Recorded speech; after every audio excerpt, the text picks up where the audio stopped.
Tatay, ano po pangalan natin, saka saan po tayo nakatira? Dito po ang tingin, Lolo Pasio. Pangalan po, saka saan tayo nakatira?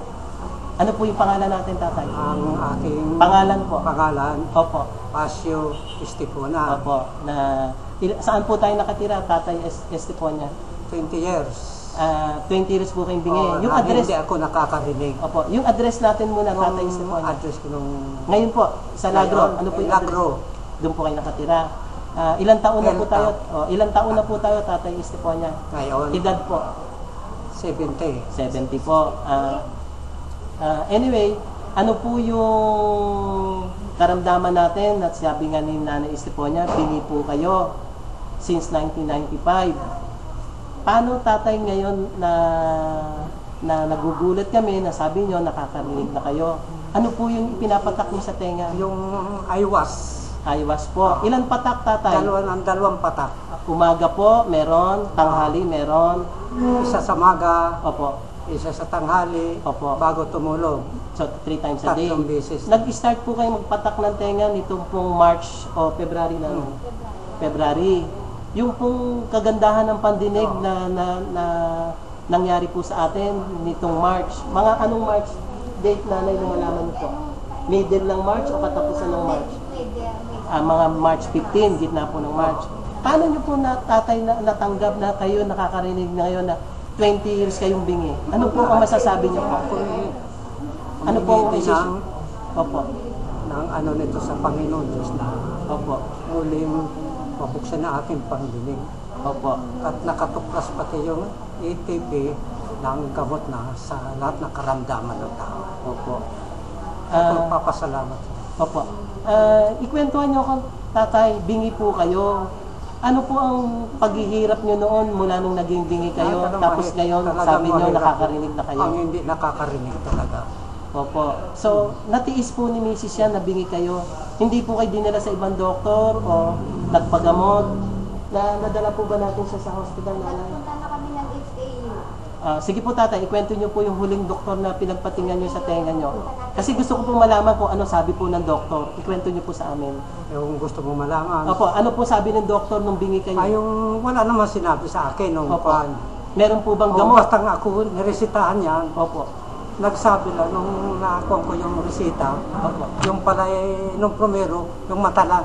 Opo. Mata ko lang ang kuwan. Opo. Nakita ko doon sa resita. Opo. Sabi nung linat, kami muna ng Opo. dalawa. Opo. Ay, pati raw sa tainga. Ay, nag-alaala ako. Na, Pakitawag si Kuya Doming kay Kuya. baka Sige mapuno po, yung aking tainga. Pero sabi ko, sa loob-loob po, subukan ko nga. At wala namang mawawala kung talagang subukan. Pinapatakan ko nga. Opo. Ang dalawang patak, ay di parang pagka... Ano po nararamdaman nyo nung pinapatakan Parang ng may tenga po? lumalaglag na ako sa ilalim. Opo. Mga 5 Mahapdi po minutes. siya, mahapdi, makirot, o ano po? Mga 5 minutes. Meron po ba siyang kirot o ano po? Nung makakuha ng 5 minutes, Si Doming po, tulungan si tatay. pa nung 5 minutes, tatayo na ako ng ganyan. Pakiramdam ko mayroong gumuguhit na lumalabas na init po. Parang gumuguhit po yung init niya. Nararamdaman niyo po siya. Yung na mga 5 minutes ko nakaganon. Andun po Pagtayo yung ko ng ganyan, andun po yung Lalabas. kagalingan. Nandun po yung kagalingan, tatay. lalabas ng makamainit.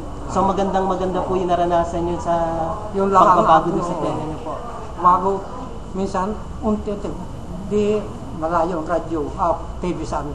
Kaya parang nadidinig ko na yung Yung TV. Ako parang nagulat, Opo. bago nung magko na ito, sinagot ko. Sabi sa akin, nakakarinig ka na. Sabi ko sa parang nabubuksan Yung mga patay loob na ng nerves niyo tenga po ko. noon. Ngayon, yung pong pakinig sa TV, narinig nyo nung tinawag kayo ni nanay. Ano pong galak o katuwaan ang naging Kaya po, reaction tuwa po? talaga ng para. Opo. Ay, salamat. Opo. Kaya nung mawala na ako, Opo. nung sabi ko, bakit kaya natigil yung pagbigay sa akin?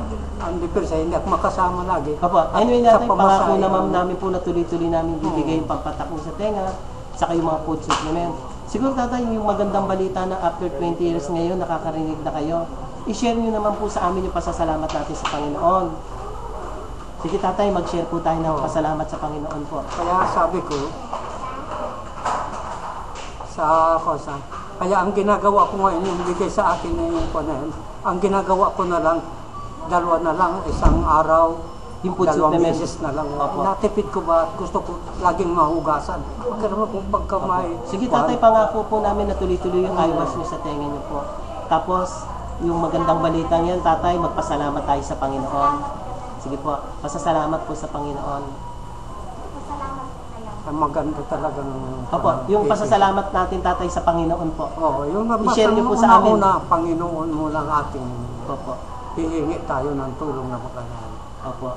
At pangalawa ka ko, nagpapasalamat ako sa APT at nakatuklas sila Dito po ng, sa ATP Foundation. nakatuklas sila ng gamot na kakalula sa karamdaman ng mga Mga bingi tao. po. Gaya po yung 20 years to continuous yung pagiging bingi. Libre Ngayon po. pa.